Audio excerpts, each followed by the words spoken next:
Hi everybody, Dana Sparks, broker of Maximum One Greater Atlanta Realtors, continuing on with the 2018 GAR, Georgia Association of Realtors contract packages and some of the changes that the forms committee made from the 2017 forms. So today's topic of discussion is I want to talk about a brand new form that the GAR Forms Committee added and changes to an existing form that was new last year. So the new form that they added is Form F84A Apple, F84A, and it is called Closing Attorney Acting as Holder of Earnest Money Exhibit. And the form that they made the changes to is F84B, and that is Agreement of Closing Attorney to Serve as Holder of Earnest Money. So before I even get into the forms, let's talk about this for a little bit. For some reason, the clients want to have, in certain situations, the closing attorney hold the earnest money. And if you have watched my previous contract tips, my previous videos, you will see all sorts of issues. I've done a couple of videos on this in the past regarding this issue. For whatever reason, though, sometimes the clients want the closing attorney to hold the earnest money. Now, in general, there are some situations. Let me put a couple of notes out here before we get started. There are a couple of situations where you don't have a choice, and the closing attorney is required to hold the earnest money. And that could be a situation perhaps where it is a foreclosure property or a short sale or something along those lines. So totally understand that there are some situations where it cannot be avoided. There are some situations where, the majority of situations where it can be avoided. The second thing I want to say before I get started is there are many closing attorneys out there that are fabulous at holders of earnest money. However, please understand that your closing attorneys are good at closing transactions, and that is their primary job. Their primary job is not to act as the holder of the earnest money, which is a broker's job. The other thing to consider is that the closing attorneys out there, unless they do hold a real estate license, are not licensed, and therefore, although of course they must be responsible to laws governing their IOLTA accounts and obviously civil and criminal laws, they are not held to license laws that are enforced by the Georgia Real Estate Commission because they don't hold a real estate license. So all of that being said, now let's get into the topic. So in general, when you are a licensee, you are an affiliated licensee and you are affiliated with your broker. So therefore, when a broker accepts you into their firm and you sign that independent contractor agreement, your broker allows you, when you sign a contract on their behalf, the broker allows you to engage them in all of the responsibilities of being the holder of the earnest money as outlined in the purchase and sale agreement. Many things that a holder has to do. Number one, the holder has to make the deposit of the earnest money. Number two, if the earnest money is not honored by the bank, or if the buyer does not timely remit the earnest money, then the holder of the earnest money is charged in the contract with having to send notice to the parties. Once the holder, and this is very important because once the holder sends the notice, then the buyer has the right to cure the default. And if the buyer doesn't cure the default, then the seller has termination rights. Again, all of this is spelled out in the contract. Another responsibility of the holder of the earnest money is one of the main well, there's lots of responsibilities, but one of the tricky issues is if a contract fails to close and one party terminates and we don't get agreement on the disbursement of the earnest money. In other words, we don't get both the buyer and the seller signatures on the release part of the termination release. If that happens, then the holder has a couple of options. Number one, the holder can interplead the funds into a court of competent jurisdiction in that area and let a judge decide, and the holder gets to take their expenses out of that. The other thing that the holder gets to do is the holder can go through the contract, the circumstances, and determine why the contract failed to close. Did the party that terminate by an unexpired contingency, or did they terminate by default? And determine what happened, do the research, contact the agents, and after making that determination, then the holder sends a notice of their proposed disbursement of the earnest money to the party based on their research. And there's a lot of research that goes into this. For example, let's just say that a buyer terminates on the last day of the agreed upon due diligence period. So you have the termination and release, and the date on that document is the last day of the due diligence period.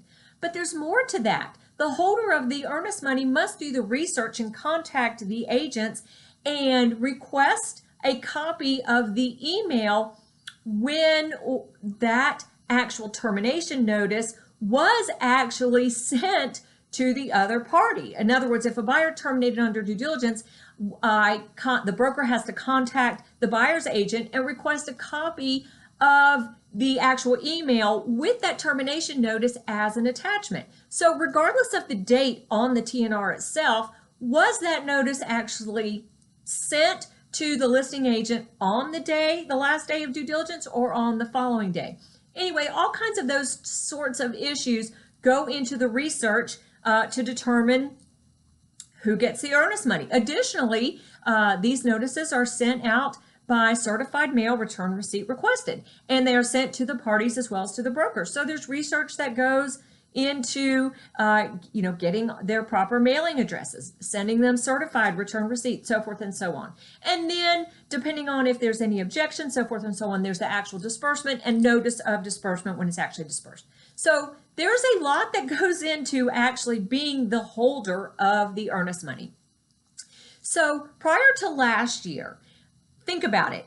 If you guys as agents were writing in that a closing attorney was the holder of the earnest money, nowhere in that purchase and sale agreement was a closing attorney's signature. You guys are putting the closing attorney as the holder of the earnest money, and nowhere on earth on the contract are they signing, agreeing to that. So they have no responsibility, they have no requirement to fulfill any of those duties as outlined in the contract as the holder of the earnest money. They don't have to do that. They don't sign for it. As a matter of fact, they don't sign for it as a receipt for those funds.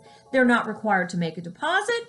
They're not required to do that research, so forth and so on. Anyway, many, many issues because the closing attorneys never agreed. They don't sign anywhere on the contract. They don't agree necessarily to fulfill those responsibilities. So last year, GAR recognized this and created a form that basically was called Agreement for Escrow Agent to Serve as Holder of Earnest Money. And that was a form that basically said, hey, whomever's going to hold the earnest money, escrow agent, you have to sign and you agree to fulfill the responsibilities of the holder of the earnest money as outlined in the purchase and sale agreement. And it did require that escrow agent to sign the contract.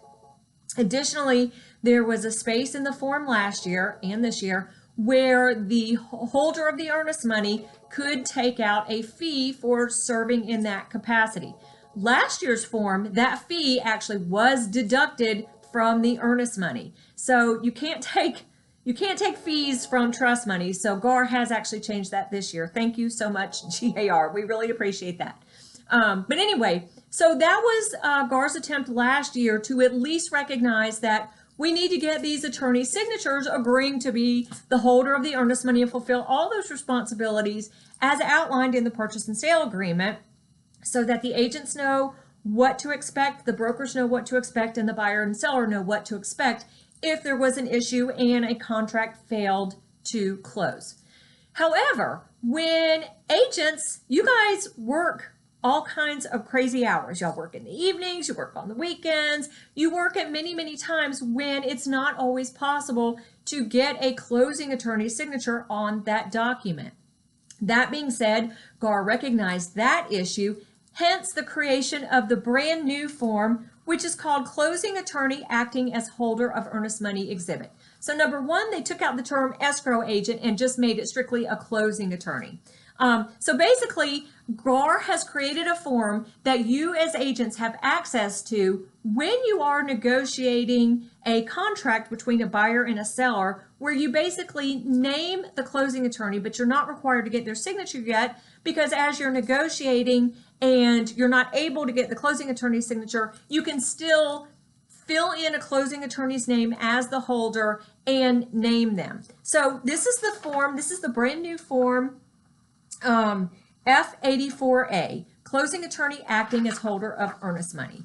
And basically on this form, again, you reference the offer date, the property address, and it says that the closing attorney named in the agreement, in other words, on the first page of the purchase and sale agreement, if you fill in holder of earnest money and you put in the closing attorney's name, it says that they agree, as long as they do agree, they will be the holder of the earnest money.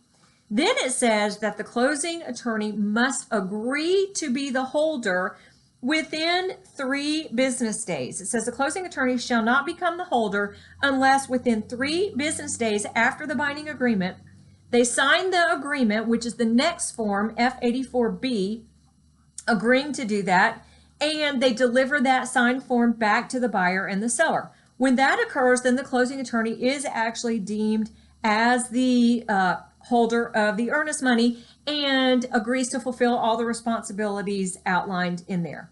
So that happens when either they get that full copy of that next form, which if you're binding already, then that will be an amendment. If you're not binding and you're still negotiating and can get the closing attorney's signature, then it will be an exhibit. So don't get confused upon that. It just has to do with the timing, even though this says the last day to do it is 3 business days after binding. But if you do get the closing attorney's signature prior to binding, it would be an exhibit. After binding, it would be an amendment. You guys already know that. Then the burden is on the buyer. So the next paragraph says the buyer must deliver the purchase and sale agreement to the closing attorney within 1 business day of the binding agreement date. It's the buyer's responsibility to provide the agreement to the closing attorney to seek their consent to sign that form F84B to act as the holder. Then it says the buyer shall be in default of this agreement if the buyer fails to timely deliver the agreement or any amendment thereto within 1 business day after becoming binding. Such default shall then give the seller the right to terminate the agreement upon notice to the buyer. And then there's time frames for notices and so forth and so on. So it's not an automatic termination. As with any termination rights, there are time frames and notices and so forth. Then the next paragraph says failure of the closing attorney to timely become the holder. If the closing attorney does not become the holder within 3 business days of the binding agreement, then the alternate holder, defined in reference below, automatically becomes the holder, and all the parties consent that the alternate holder is now the new holder. So then the next paragraph, paragraph 5, talks about the alternate holder. And in that situation, you do name one of the brokers, either the selling broker or the listing broker, as the holder. And then it talks about notices, and then it has a place for the closing attorney's contact information. So you fill out all that information, and this is the form that you go binding with. Then the next form is the form where you get the closing attorney's signature. And that is F84B, Agreement of Closing Attorney to Serve as Holder of the Earnest Money. And you need both forms. You cannot use one form without the other. I'm going to move this because the sun is in the way. Here we go. So F84B is Agreement of Closing Attorney to Serve as Holder of the Earnest Money. Again, this form came into existence last year in 2017, and it just has some modifications now. So again, if you are getting this form signed while you're negotiating, it would be an exhibit to the contract. If you're already binding and then you get this form signed, which it is required if you're naming the closing attorney as the holder, then obviously it's an amendment. So then you identify the closing attorney or the law firm and the dates and the property, so forth and so on. And it basically says that the closing attorney shall have all the rights and duties of the holder as set forth in the agreement, which is the purchase and sale agreement. And then it has the fee or charge for closing attorney serving as holder of is X amount of dollars. It has a fill in the blank for a fee if the closing attorney is going to charge a fee to be the holder. Shall be paid for at closing by, and you fill in who's paying it, the buyer or the seller. GAR removed the verbiage that this fee is taken out of the earnest money. And then it talks about time frames and so forth and so on. Then it says, paragraph B, closing attorney must agree to become the holder within 3 business days of the binding agreement date. And that paragraph basically is the same verbiage as the paragraph on Form F84A. And then failure of closing attorney to agree to become holder, that is the same verbiage as that other Form 2. Then again, you have the contact information of the buyer and the seller and the agents. Then there is a place for the signature of the closing attorney or the closing attorney's authorized representative. So again, lots and lots of issues, lots and lots of time frames, verbiage about default. If you are going to name the closing attorney, have a closing attorney as the holder of the earnest money, again, the concept that GAR went with this year is that other form, great idea because we need the closing attorney's signature, but can't always get the closing attorney's signature. So they came up with a new form to just identify the closing attorney. Then there is the other form where you still are required to get the closing attorney's signature. Please take a class so you can understand these issues more in depth. Check with your own broker regarding the time frames and what actually constitutes default on behalf of the buyer and termination rights on behalf of the seller. Bottom line is your closing attorneys are fabulous at researching title and closing transactions. They are not all necessarily the best holders of earnest money. Your brokers are trained to perform duties as the holder of the earnest money, to interpret the contracts, to make decisions, so forth and so on. Can definitely be a complicated issue if it is very complicated, the situation or the circumstances surrounding the failure to close. And again, your brokers have a real estate license and the firms have a real estate license. So your brokers and your firms take the issue very seriously if they do have to interpret a contract, figure out why it failed to close, and make a decision regarding the disbursement of the earnest money, which we affectionately refer to as the 10-day letter because those are the time frames spelled out in the contract. But 2 very, very, very important forms for you to take a look at. Definitely need to have a conversation with the clients and have a conversation with your broker. If for whatever reason you guys are choosing to have a closing attorney hold the earnest money rather than a broker, regardless of whomever is named as the holder of the earnest money, whether it be a closing attorney, your own broker, or the co-op broker, it is your responsibility as an agent to follow up with the earnest money. In the contract, in the purchase and sale agreement itself, you guys know there is a time frame for the buyer to remit the funds that is negotiated, and then the contract in and of itself has time frames pre-printed when the holder is required to make that deposit. But there are many times when buyers are mailing the earnest money to the holder or dropping it off themselves or so forth and so on. So again, it is your responsibility as the agent, both the buyer's agent and the seller's agent, to find out, was the earnest money remitted, was it deposited, and did the bank honor it? Don't let that responsibility, that's still your responsibility as an agent to follow up with that, regardless of whom the holder is. Thank you so much for watching. Dana Sparks, broker of Maximum One Greater Atlanta Realtors, satisfying your needs with service, innovation, and education.